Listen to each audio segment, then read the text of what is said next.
Hi, everybody. Tim Hughes here. I'm the CEO and co-founder of DLA Ignite. I've got Cezary with me today, and we're going to be talking about his really interesting book, Homo Idioticus: Why we are stupid, and what should we do about it? Pleasure to be Cezary, here. Pleasure to join. thank you for the book. It's a fascinating read. And I can't wait to talk to you about it. Where can people find you? Well, you can find it on Amazon. Just type Homo Idioticus, or you can go to my website, cezarypietrasik.com. Excellent, excellent. So, obvious question: what inspired you to write it? Well, it's just observation of the reality. I don't know about how about you, Tim, but I see the stupidity everywhere all the time. I see it when I go to the store and I cannot buy a bottle of wine because I forgot my passport or driving license in the US, or I'm checking in to board a plane, and every time I check in on American Airlines, I have to choose my gender every time I check in. And when I try to buy a lighter, I need to again have a passport. When I buy a coffee, I need to sign off on something where nobody checks it. Have you ever tried to put a Mickey Mouse smile or something on those confirmation? Nobody checks it. So why are we doing this? Yeah, you mentioned in the book the classic one which is when you go to America and you got to get a visa, and they say, "Are you a terrorist?" Yep. And and it's like, well, no. What? But is a terrorist really going to answer? Well, yes, I am actually. Yeah, you called me Exactly. out. And you know what? It's kind of offending to the intelligence of America, right? That you ask these questions. It's offending to the intelligence of the person who is being asked, but also it is terrible waste of time because somebody in the home office has to review this, right? And very often it's filed on paper. It takes time, takes attention, takes people away from something that is actually valuable. Well, there's probably someone sitting there. They've got that job, and they actually know that no one's going to answer yes to it. So they're just sitting there, and it's like, and what idiot has written a signed yes? Exactly. Exactly. So you use this term Homo Idioticus, and you use it quite provocatively. How do you define it? It's a term that I just made up. It's basically a play on Homo sapiens, which is the wise man, which is essentially a description of our species, and Homo economicus, which is a concept in the theory of economics. I'm an economist by background, and we were always taught at the university that Homo economicus is this concept of a human which behaves rationally, right? So what a rational customer, a rational person would do given those economic circumstances. So Homo economicus is a kind of strong concept. So then I wanted to play on this and just play the opposite, Homo idioticus, which is the irrational human being, the idiotic human being, which most of us actually are. Because you start off in the book. Because when I got it, I thought it was going to be a book about the fact that, and you do actually start by saying things like, certain people think the world is flat and stuff like that. But then you actually broaden that out to talk about some of the processes that we have. That one of the ones is in San Francisco, if you're on death row, you get more money for your lawyers. But in San Francisco, they haven't executed anybody since, was it 2006, and they're highly unlikely to. So they're actually paying out these money for lawyers when they don't need to. Exactly. So I was very interested not in the individual stupidity, of which there is plenty, and you can do little about this. Because I'm saying this isn't about saying really that people are stupid. It's more about there are processes and that have been created that are. It's basically yes. So basically, we are living in the world which we have set up in a way that makes us more stupid than we have to. We have to be, right? So I'm more interested in this processes, in those setups, in the institutions, in the mechanisms of how we are actually behaving irrational, illogical, or when we are unnecessarily aggressive or violent. Because I mean, San Francisco is a great example, which is that for the people that have been there, you've got a terrible homeless situation. Yep. You've got people openly taking drugs in the street.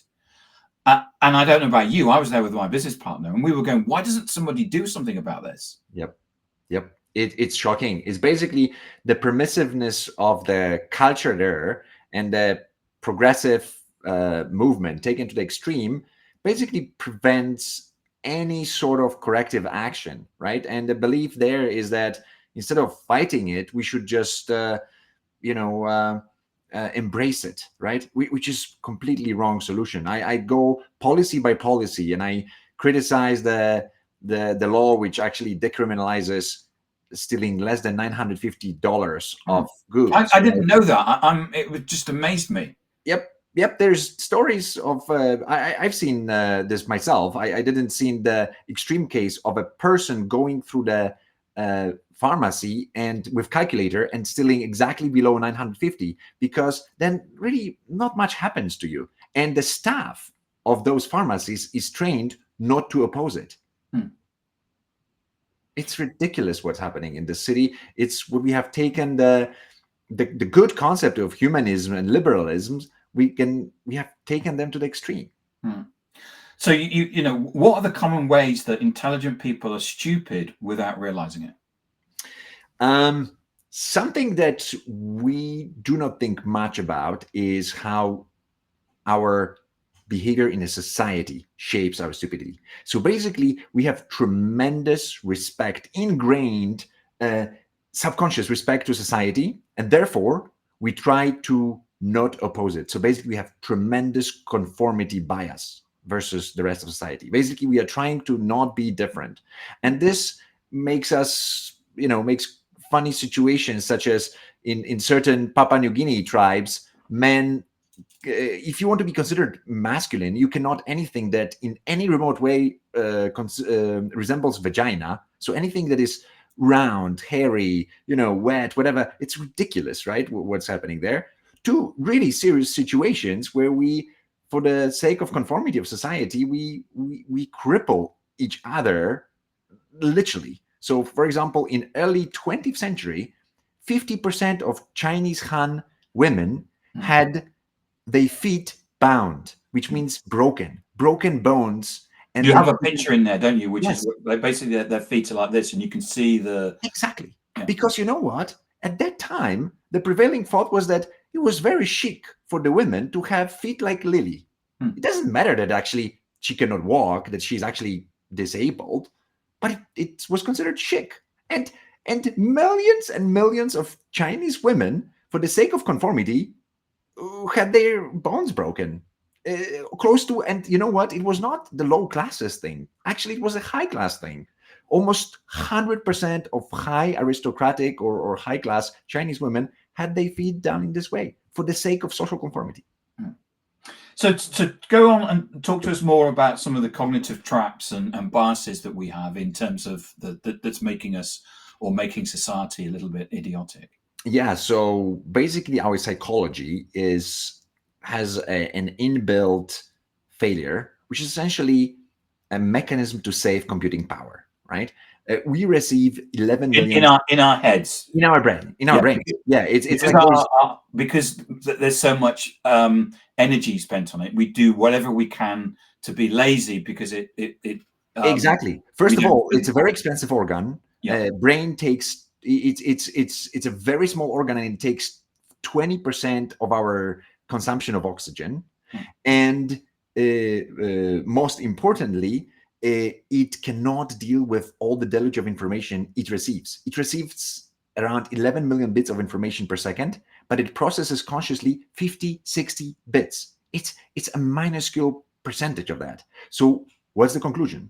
Well, it has to deal with it by simplification, by dramatic selection of information it will observe and react on, right? And this is exactly where the biases and heuristics come from. Basically, it's simplifications that lead to saving of our compute power that create those knee-jerk reactions, automatic behaviors, and things that we, after some time, we consider stupid, but in the moment we just act this way. Do you think that social media and technology is amplifying our stupidity? Oh, definitely. You know what? I'm really worried about our species, because with the advent of AI in particular, we take vacations from thinking.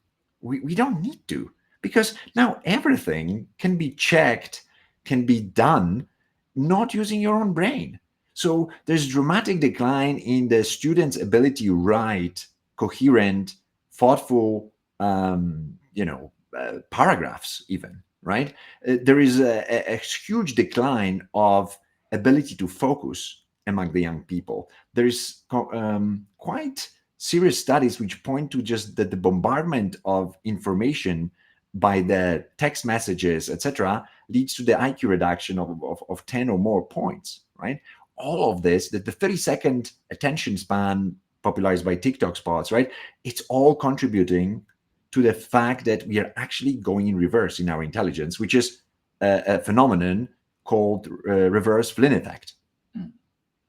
Yeah, one of my people that works for me is lectures, and it's a business lecture, and what happens is you're given an exercise, and then you're given 30 minutes to do it.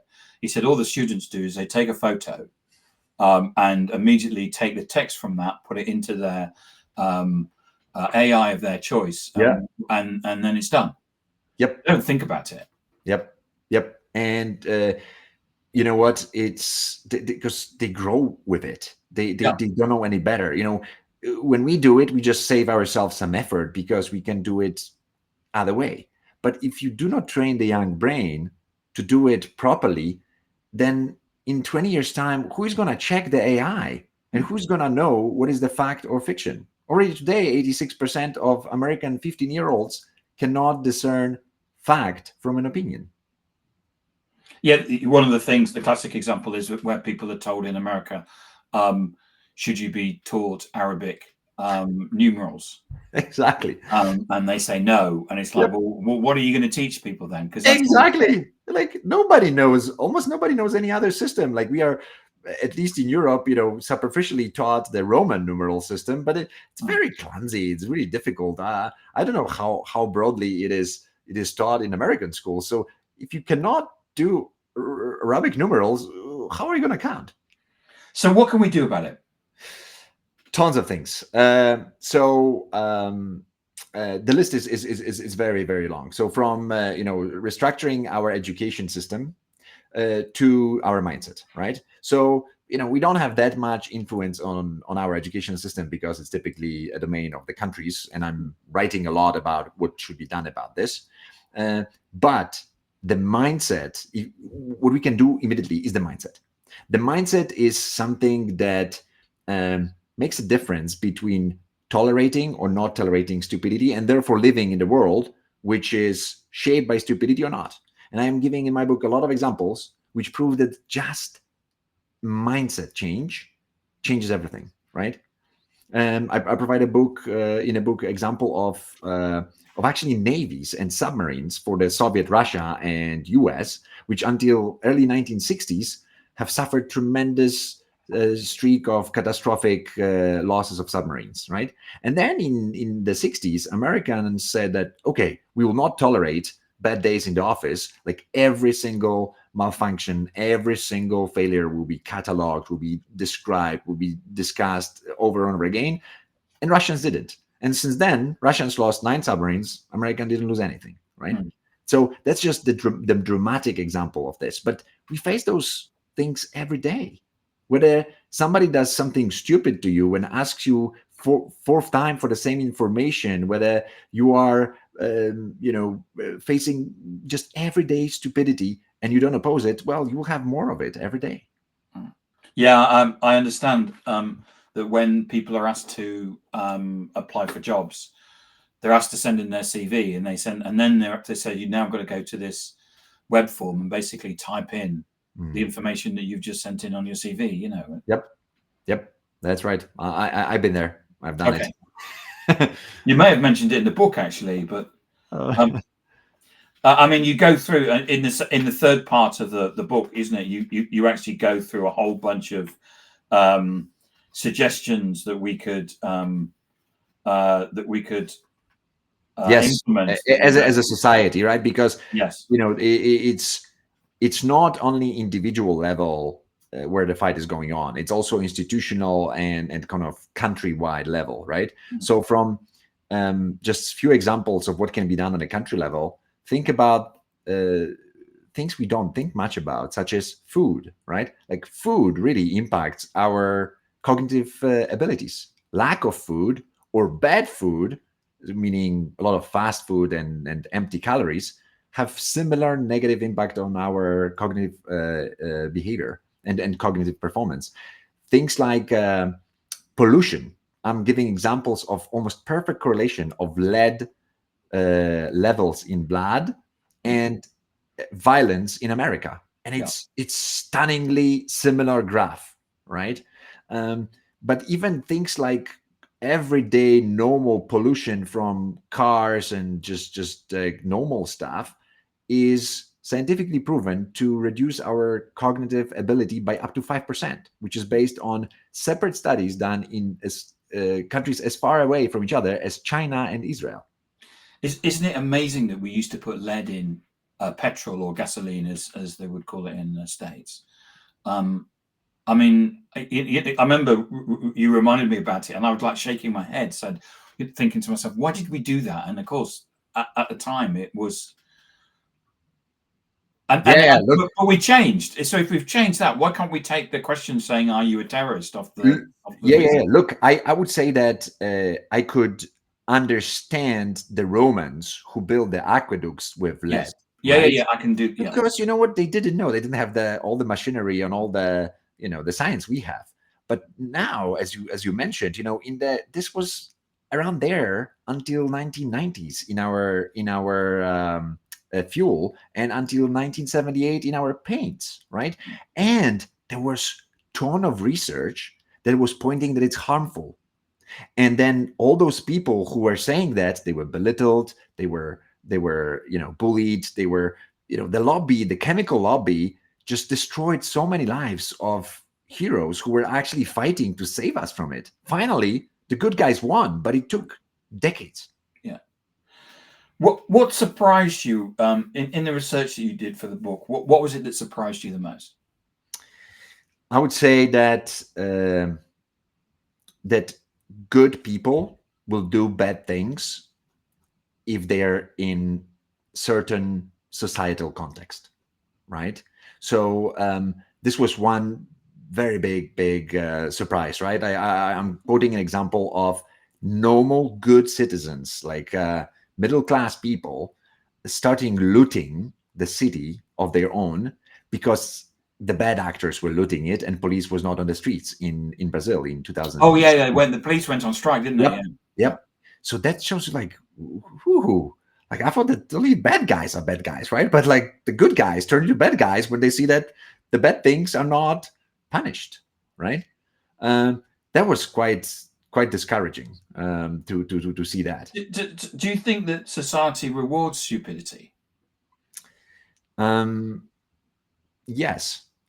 Think about this. Like, there's so many huge Instagrammers, TikTokers, etc., who have huge following, having essentially zero content.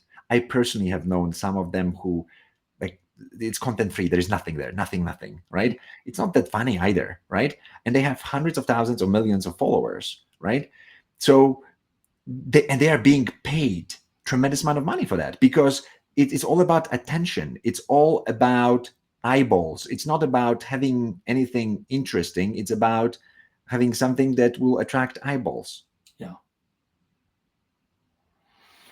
Thank you so much for coming on and talking about your book, Homo Idioticus: Why We Are Stupid and What to Do About It. I loved it. I thought it was a great book, and it's serious but funny, and funny but serious. Thank you so much. Really means a lot, and thank you for inviting me. And so, if we wanted to get a copy, we can get that from Amazon. Yep. Go to Amazon and type Homo Idioticus. There is only one of those, and or come to my website at cezarypietrasik.com, and you get all the information about the book and myself and everything. And Cezary, the best place is your website. Oh yes, and I can get the spelling of the of your name from your that piece, that your nameplate there. Yep. Thank you so much.